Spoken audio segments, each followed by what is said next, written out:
मला उदय तुला सांगायचं आहे, उद्याच्या आजच कामकाज सल्लागार समितीची मीटिंग मी आणि एकनाथराव शिंदे आम्ही सगळेजण करून आलोय। 10 तारखेला मला अर्थसंकल्प राज्याचा सादर करायचा आहे।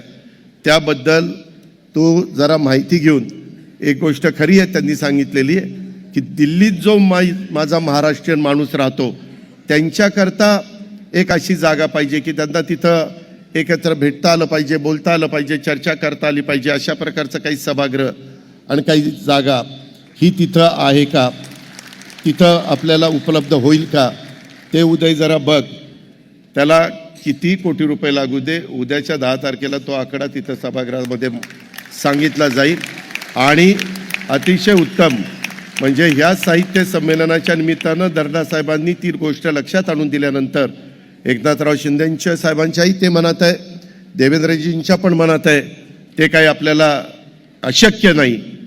आपण इच्छाशक्ती दाखवू आणि ते करून दाखवू। हे पण निश्चितपणे महाराष्ट्राला साजेसं अशा प्रकारची वास्तू दिल्लीमध्ये तुम्हाला सगळ्यांना अभिमान वाटेल अशा प्रकारची वास्तू आपण त्या ठिकाणी उभी करून दाखवू।